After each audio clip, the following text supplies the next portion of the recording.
Miocardiopatías. Bueno, las principales miocardiopatías tenemos a la hipertrófica, a la dilatada y a la restrictiva. Hablando de la miocardiopatía hipertrófica, esta puede ser secundaria a algún estímulo. Por ejemplo, tenemos pacientes con hipertensión arterial sistémica, tenemos a los atletas que aumentan la sobrecarga cardíaca. En estas patologías, la característica es que la hipertrofia del corazón es simétrica, toda la cavidad se encuentra comprometida. Y hablando solamente de la miocardiopatía hipertrófica congénita, esta se produce por mutación de proteínas sarcoméricas que hacen que exista solo un área de todo el ventrículo hipertrofiado. No existe una hipertrofia simétrica de todas las cavidades, solo una área del ventrículo está hipertrofiada.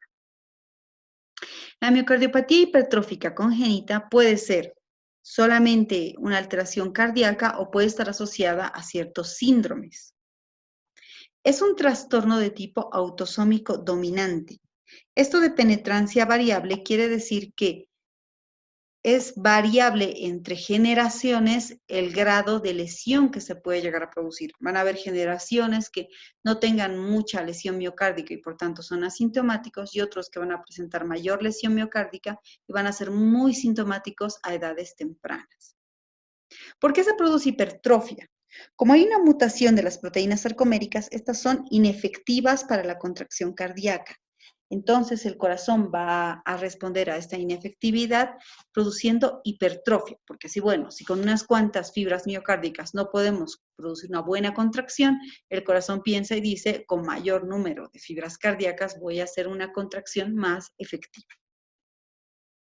La miocardiopatía hipertrófica congénita suele localizarse con mayor frecuencia a nivel del septo interventricular y es asimétrica porque solo afecta esta área, no afecta todo el ventrículo. Puede ser con gradiente o sin gradiente. ¿A qué nos referimos con gradiente? Con gradiente es aquella que se localiza a nivel del tracto de salida del ventrículo izquierdo, es decir, en el sitio donde tiene que eyectarse el volumen de ventrículo hacia aurícula. Eso es con gradiente. Sin gradiente no se localiza en este nivel y no obstruye la salida de sangre del ventrículo hacia la aurícula. Una posición menos frecuente es la apical, conocida como Yamaguchi, que en el electrocardiograma se va a caracterizar por presentar ondas T negativas y gigantes a nivel de derivaciones precordiales. Pero repito, la más frecuente es la septal. La clínica va a variar dependiendo del grado de lesión y del sitio en el que se localiza esta lesión, en asintomática, paciente que se encuentra como hallazgo clínico esto, y el paciente que puede presentar con una gran hipertrofia, con una obstrucción de la salida de eyección y por tanto tiene síntomas de insuficiencia cardíaca de tipo diastólico. Este suele ser el primer síntoma que presentan estos pacientes, que es la disnea. Es decir, insuficiencia cardíaca diastólica, ¿por qué? Tenemos un corazón con hipertrofia que no se relaja de forma normal, por tanto el volumen telediastólico final va a estar comprometido. Y como no puede eyectar un buen volumen hacia adelante, va a haber un hipoflujo periférico con fatigabilidad y hacia atrás una congestión pulmonar. Si la enfermedad progresa, esta hipertrofia va a aumentar el requerimiento de oxígeno de los tejidos, por tanto el paciente va a presentar angina. Por último, si la obstrucción es tal que produce una estenosis subvalvular por hipertrofia, va a existir un hipoflujo periférico comprometiéndose el flujo sanguíneo cerebral y el paciente presentará síncope. Por tanto, los síntomas se presentan en este orden de frecuencia: disnea, angina y síncope, dependiendo del tiempo de evolución. En el examen físico vamos a encontrar en el pulso venoso yugular una onda A marcada y en la auscultación cardíaca un segundo ruido desdoblado y un cuarto ruido que representa la contracción de la aurícula de forma vigorosa para vencer esta resistencia de los ventrículos. En cuanto al soplo, como tenemos que vencer esta obstrucción, estamos hablando de las que tienen gradiente, las que obstruyen la salida del tracto del ventrículo izquierdo, se va a encontrar un soplo sistólico. Esta fuerza de contracción para vencer la obstrucción puede arrastrar la válvula mitral anterior, asociándose el soplo sistólico a un soplo de insuficiencia mitral. Esto se conoce como SAM o movimiento anterior de la válvula mitral. Para explicar mejor esto, les muestro un gráfico. Este es un corazón normal. Este es un corazón con miocardiopatía hipertrófica. Como pueden ver, está comprometido el septo interventricular, pero este compromiso del septo interventricular no obstruye el tracto de salida del ventrículo izquierdo. Y en la miocardiopatía hipertrófica obstructiva con gradiente sí está obstruido el tracto de salida del ventrículo izquierdo. Entonces, aquí tiene que haber una contracción más vigorosa para vencer esta obstrucción. Y al producirse eso, se genera un soplo. Viendo esto, te das cuenta que mientras más fuerte sea el soplo, se va a arrastrar la válvula mitral. A eso me refiero con movimiento anterior de la válvula mitral, que se conoce como SAM, y al mover anteriormente la válvula mitral se produce una insuficiencia mitral funcional, produciéndose también un soplo de insuficiencia mitral. Ahora, existe una maniobra que genera menor retorno venoso y hay otras maniobras que aumentan el retorno venoso. Cuando se aumenta el retorno venoso, la mayoría de los soplos aumenta también en su intensidad. El único soplo que reduce cuando aumenta el retorno venoso es el de la miocardiopatía hipertrófica obstructiva. ¿Por qué? Porque si te fijas, cuando hay menos volumen existe mayor obstrucción y por tanto más se escucha el soplo. Pero si tú aumentas la precarga, separas este espacio y el soplo se hace menos intenso.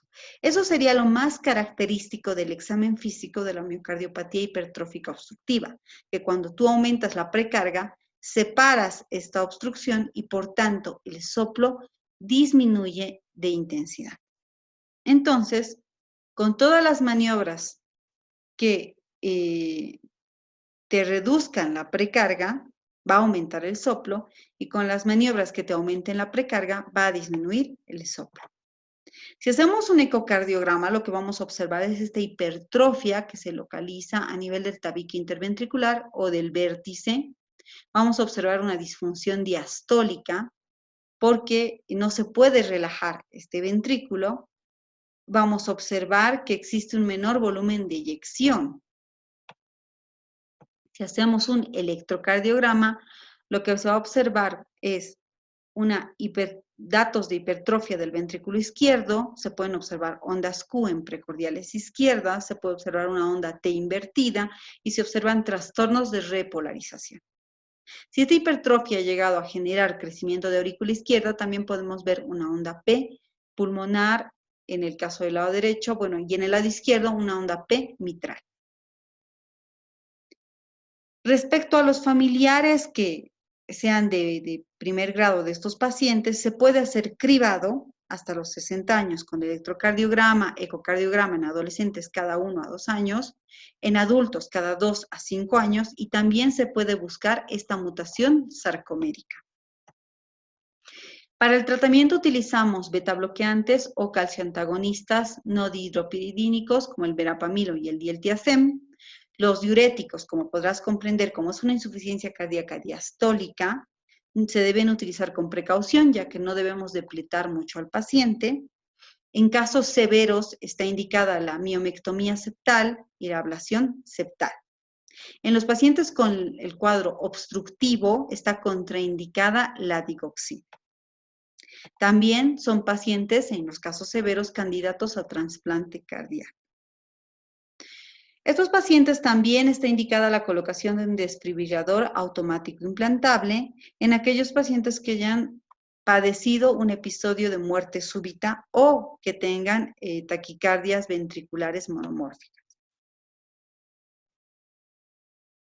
La miocardiopatía dilatada puede ser secundaria a patología como el síndrome bradicardia-taquicardia, como el consumo de alcohol, como la miocardiopatía posparto, como la cardiopatía chagásica, o puede ser idiopática en más del 50% de los casos. En el caso de la idiopática, la alteración principal está a nivel de las proteínas citoesqueléticas y sarcoméricas.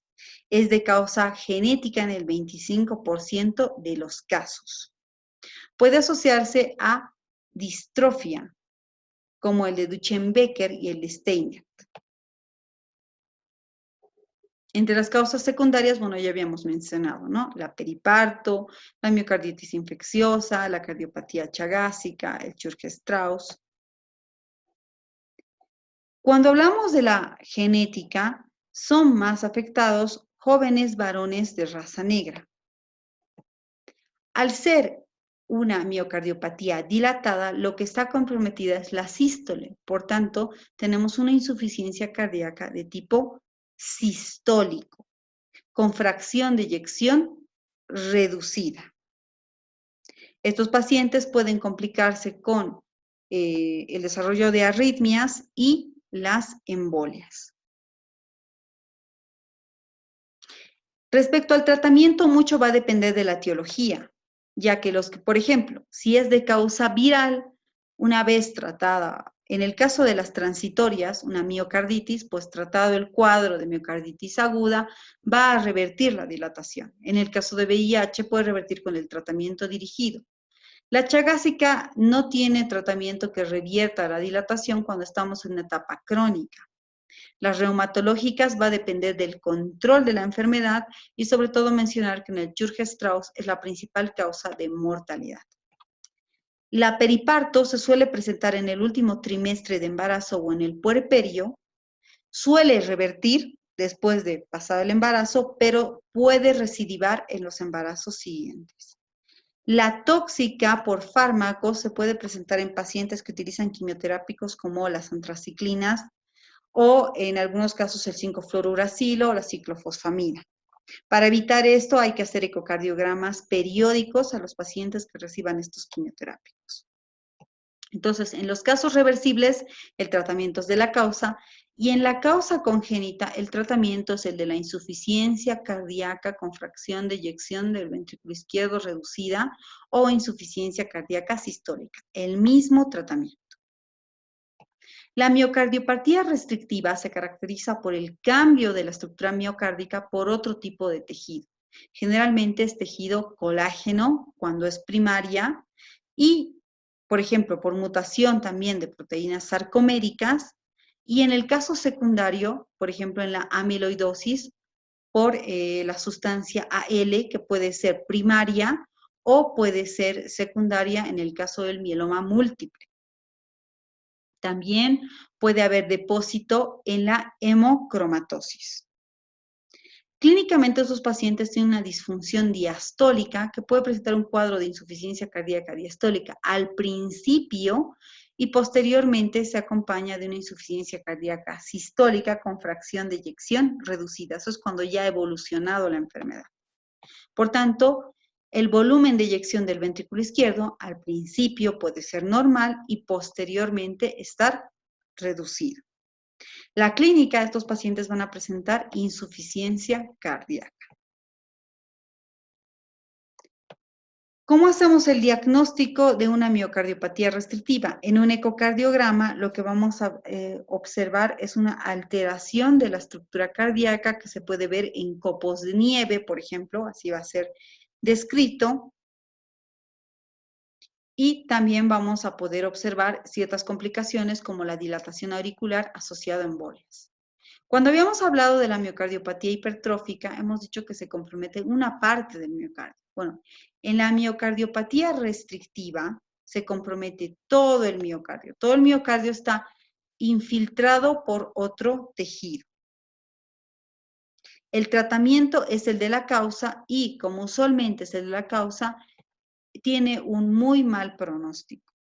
En el caso de estar indicado el trasplante cardíaco, pues solamente serían en aquellos casos en los que no va a existir una recidiva de enfermedad en el órgano miocárdico. Por ejemplo, si es por una mutación primaria de las proteínas sarcoméricas, al cambiar de corazón no va a existir nueva alteración.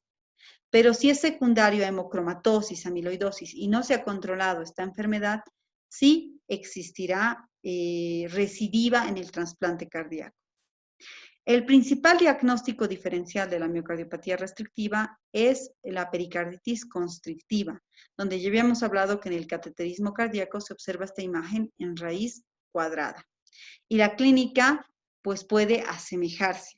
si existe mucha rigidez de la musculatura cardíaca.